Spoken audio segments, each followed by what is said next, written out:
cherchait à handicaper, à interrompre l'évolution de la vocation de puissance du plan divin pour le Congo. C'est ainsi que vous ne pouvez pas vous étonner. L'esprit de Lumumba, qui voulait maintenant faire démarrer notre pays économiquement, il a été assassiné. Où? À Lubumbashi. Là où il y a les pierres. Oui, pas à Lubumbashi, mais à Chilantembo. Oui. À 3 km, entre Lubumbashi, 50 km de Lubumbashi et 70 km de Likasi, Chilantembo. Nous sommes arrivés là-bas avec le président Joseph Kabila. Oui. Et là, il y a même l'arbre sur lequel on l'avait attaché. L'arbre est toujours là. Est toujours là, avec les impacts de balles. Et c'est à 70 km de Likasi où était né un certain Laurent Désiré Kabila, qui déclara que je serai un autre Lumumba. Et Lumumba est allé mourir au Katanga, là où Kimbangu est mort. Et Kimbangu, n'est-ce pas, sera condamné à mort par le roi des Belges, qui est Albert Ier, soutenu par le pape de Rome, Benoît XV. Et lorsque le 4e président viendra réhabiliter Kimbangu, parce qu'il était toujours condamné, eh bien, ça sera qui sera pape à Rome? Benoît XVI. Depuis l'arrestation en 1921 par condamnation par Benoît XV, aucun pape n'a pris le nom de Benoît XVI. Il faudra attendre la réhabilitation de Kimbangu. Et en Belgique, Albert II. Depuis Albert Ier, depuis Albert Ier, je vous dis, ce sont des choses surnaturelles, n'est-ce pas, qui justifient le plan divin de la vocation de puissance de notre pays. Alors, quel message vous avez? On est très suivi dans le monde et vos compatriotes de la diaspora qui étaient dans la contestation. Qu'est-ce que vous avez à leur donner aujourd'hui comme message dans cette réconciliation, cette alternance que vous dites dans la continuité, etc. Quel message pour eux? Qu'ils rejoignent la patrie, qu'ils viennent pour continuer ce travail maintenant qui est fait par un des fils du pays. Je vais leur dire ceci. D'abord, Mzee Laurent Désiré Kabila, il était de la diaspora africaine, en Tanzanie, oui, en Ouganda, avec le président Joseph Kabila. Ils sont de la diaspora africaine, mais armée. Et eux sont de la diaspora, n'est-ce pas, européenne, là-bas en Europe. Ou américaine, canadienne. Ou américaine, etc. Canadienne.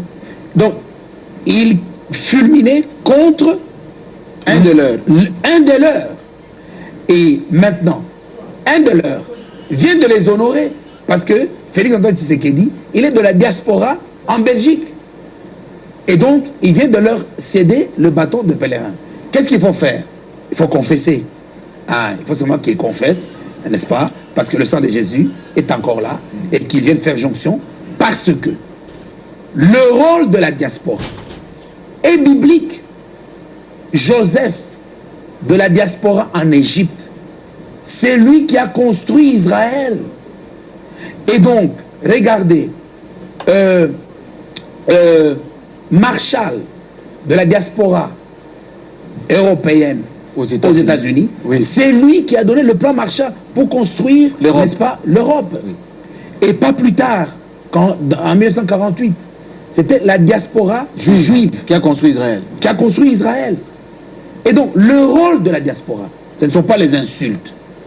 Le rôle de la diaspora, ce n'est pas la vengeance, la haine. La diaspora a un grand rôle de construire le pays. Il faudrait qu'il y ait un ministère de la diaspora. Parce que la diaspora envoie au Congo chaque année $1 milliard. Il faudrait qu'il y ait une banque qui canalise cela. Il ne faudra pas que ce soit transmis par les messageries financières, n'est-ce pas? On ne profite pas.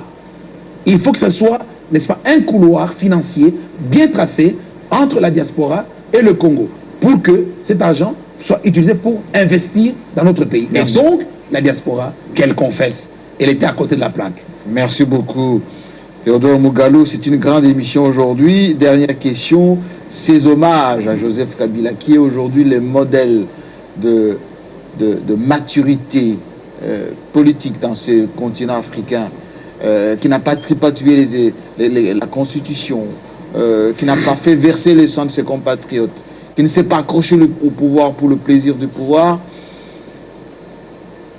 Quel est, comme vous avez dit dans votre message tantôt, l'histoire retiendra quoi de Joseph Kabila? Quel est aujourd'hui l'assentiment? On a écouté les jeunes de l'IDPS, de l'opposition, le plébiscité, etc. Que pense aujourd'hui l'opinion, le peuple congolais de Joseph Kabila? Oui, les jeunes de l'opposition ne le plébiscitez pas avant de confesser. Confessez d'abord. Hein? Après, vous allez le plébisciter. Alors, je voudrais dire ceci, que l'histoire retiendra que en Tanzanie, il y a eu un président, Julius Nyerere, qui s'est retiré du pouvoir et qui est resté l'autorité morale, non pas d'un parti politique, Chama Chama Pinduzi, mais au-delà de Chama Chama Pinduzi, autorité morale du pouvoir présidentiel. C'est lui, n'est-ce pas? Les gens sont élus démocratiquement, mais c'est lui qui est à la base. Il opère le choix il s'est retiré en 1985. Il dit, je laisse à Ali Hassan Mouni. Il se présente aux élections, il remporte les élections. Il dit, maintenant, après vous, Jakaya Kikwete.